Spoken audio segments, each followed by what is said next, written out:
Hello. Today we'd like to give you an overview on cyber operations and risk management.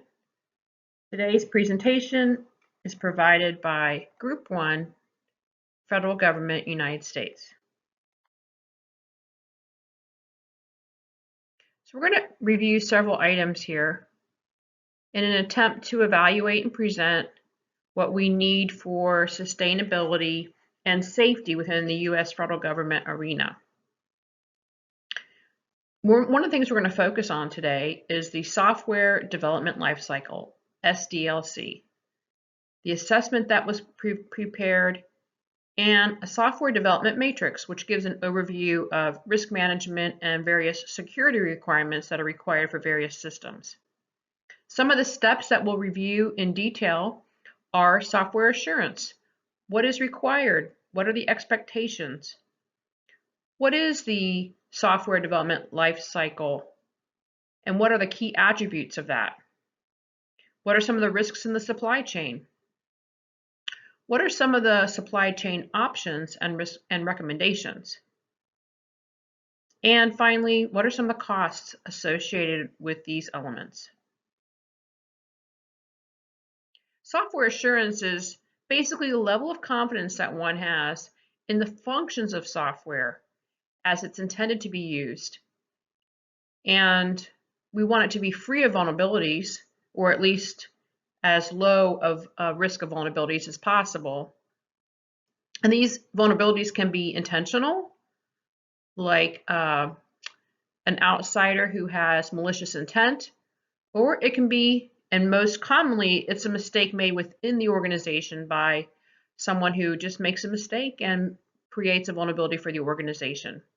And these things are created throughout the life cycle of the software, and the overall level of assurance is based on the big picture of the software and its vulnerabilities.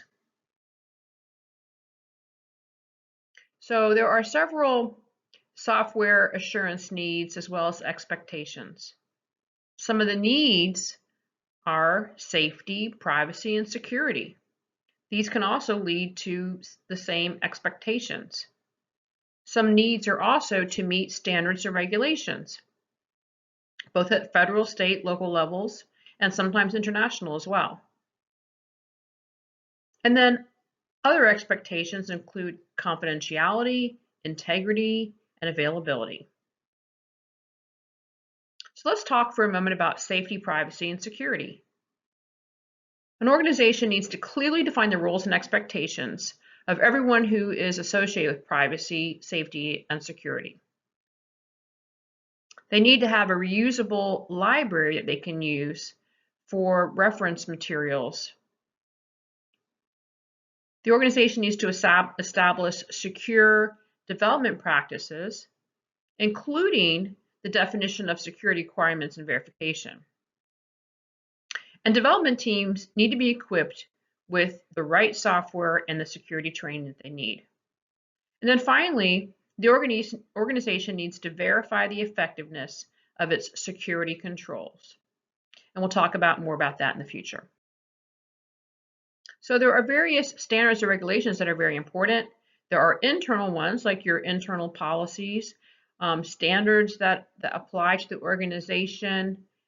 NIST is one of the National Information Security and Technology is one of the big drivers of standards in our country. There are various guidelines that are tailored to the organization, patterns and practices. And then very important is, what does the end user have in terms of functionality and their customer experience? Then there are external regulations, external compliance requirements, and there are various external factors that are created by your geographical requirements. We talked a bit before about confidentiality, integrity, and availability. Confidentiality refers to protecting your information so it's not accessed by unauthorized personnel or other interested parties. Integrity is really just, how do you ensure that your information is authentic? And availability is how can you access it? Does the user have easy access to it while it's also balanced with appropriate controls to make sure you have that integrity and confidentiality that we just talked about? The software development lifecycle is a continuous process where you start out with what are the requirements, you analyze those, then you implement the appropriate design, then you implement that software, you make sure that you test it so that it meets the needs that you have, both from a user perspective as well as from a development and technical perspective.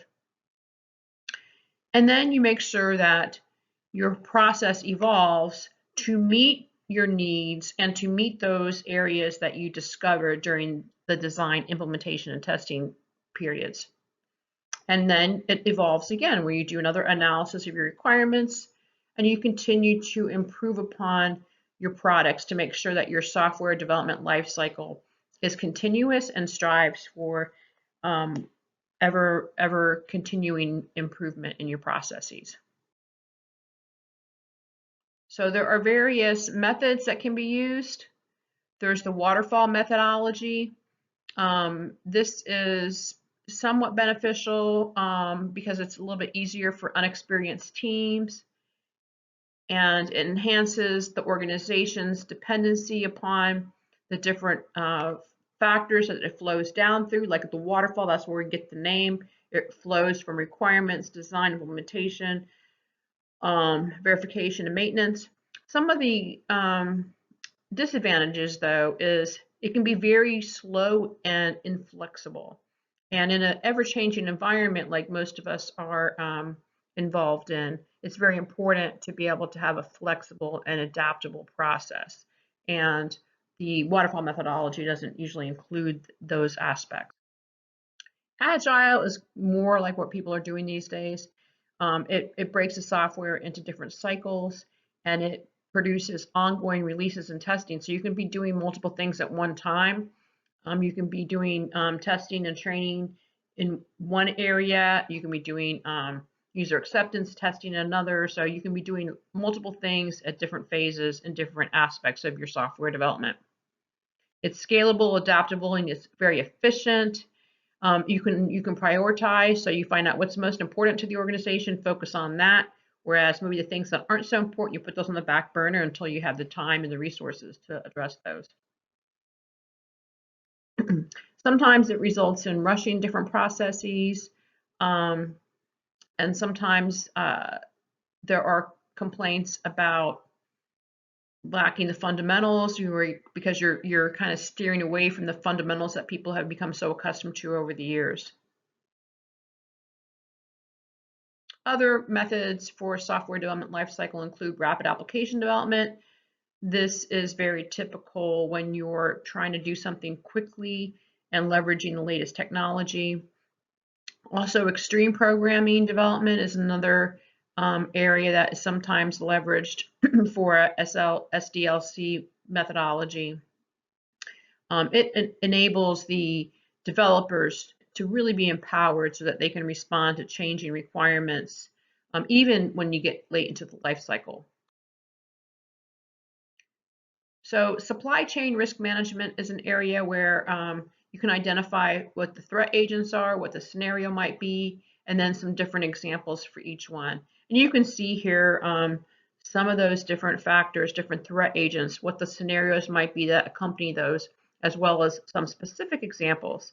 And we talked earlier about insider threat being one of the most common threats these days. And in this case, you might have an insider threat who inserts malicious code.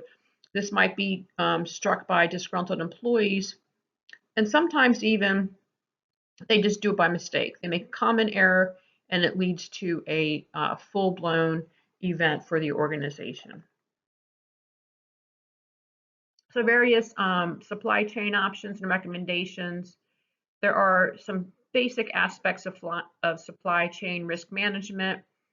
You need to have security, integrity, resiliency, and quality.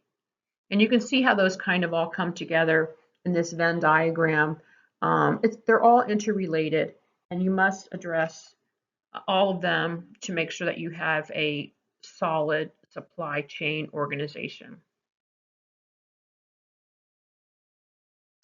So some of the basic options and recommendations, since the vast majority of hacks target specific organizations, you have to have solid software assurance, and you need to follow some basic keys to make sure you have that. Security-focused development and security-enhanced acquisition. Make sure your organization has processes that address the risks within the supply chain. Here we have some basic options and recommendations for various software methodologies, what the pros and cons are, and then some of the assurance concerns. We talked about these all in basic terms earlier, but this slide just provides you a visual graphic of some of those key points that we earlier made with your software options and recommendations. Continuing on that, some more of the same we just mentioned. And so here are some of the guidance that is available to organizations with specific information as related to your software assurance and supply chain risk management guidance. Overall, there are some recommendations and associated costs. You can have backup services off-site. These costs vary widely based on the scale of the organization and the level of backup service required. You can also implement new SLDC models.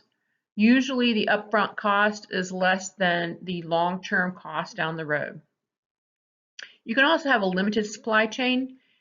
This may result in some loss of relationships with your suppliers. It can also sometimes result in lower costs with better partnerships. And then always important is better training. Make sure that you have, keeping in mind the cost of sending your team to professional training, and analyze that also in terms of today's virtual training, which has been very popular in the last year due to the restraints imposed upon us by COVID-19. This concludes our briefing. We'll be happy to answer any questions in the chat window, and I thank you for your time and attention in today's briefing. Thank you.